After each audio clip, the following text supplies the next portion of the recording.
Leo ni siku ya matendo makuu ya Mungu wetu. Mungu alizifanya mbingu na nchi. Hakika Mungu wetu ni mwaminifu. Tunamuona Mungu akitupigania katika maisha. Tunaona Mungu akitupigania katika kazi zetu, huku akimtukuza katika ukuu na mamlaka zake.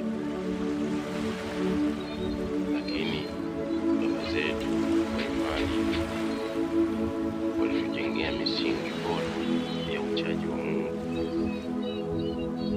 ambayo hiyo misingi tukiishi, tukikaa katika hiyo misingi, tutamwona Mungu katika maisha yetu. Lakini Mungu wetu ni Mungu aliye wa baraka sana, lakini tunashindwa mara nyingi kudumu katika zile baraka kwa sababu hatukai katika ile kweli ya Mungu anataka tukae. Kwa maana ukisoma katika kitabu cha Mathayo 5 ule mstari wa 13, Yesu anafananishwa watakatifu walioko duniani kama ni chumvi ya dunia,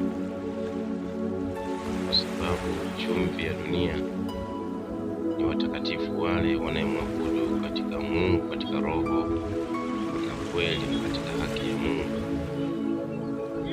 Kwa sababu ukishakuwa mwabudu Mungu, wewe unakuwa mtakatifu, ambayo huu utakatifu Mungu anajivunia, kwa maana wewe ni chombo cha sifa za utukufu.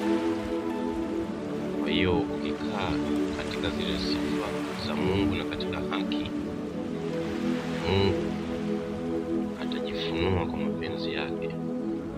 Kwa mara nyingi tunakuwa hatudumu kwa Mungu kwa sababu tunakuwa hatuna ile kweli ya Mungu ndani yetu, na pili, tunakuwa hatuna maarifa ya Mungu ndani yetu.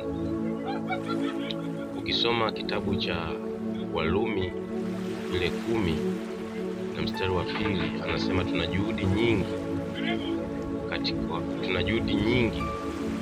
Mungu, lakini hatuna maarifa ndani yetu. Kwa sababu ukishakuwa na maarifa ya Mungu ndani yako, Mungu huwezi kumwacha kamwe.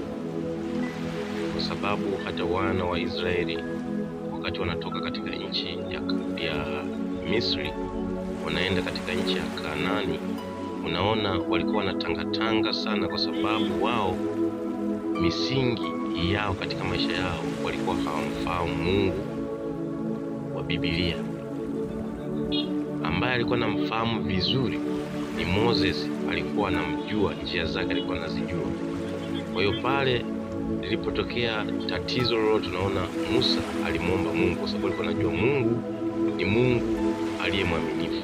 Ahadi zake akiahidi anatenda kwa wakati wake. Kwa hiyo siku zote Mungu kishamuomba lazima usubiri, kwa sababu kwa Mungu kuna majibu matatu. Anaweza kujibu, anaweza kukusema subiri au hapana. Hayo majibu kwa Mungu lazima, litakalotokea lolote lazima ukubaliane nalo, kwa sababu huyu ni Mungu muumba vyote katikati ya vyote.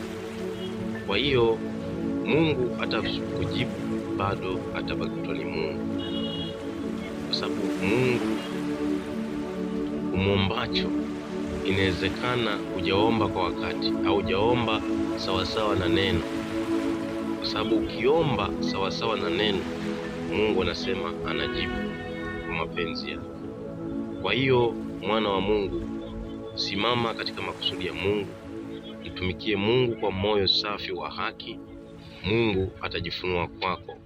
Tembea katika ukuu wa Mungu, tembea katika njia za Mungu, utamwona Mungu kwa viwango vya ajabu. Ubarikiwe sana.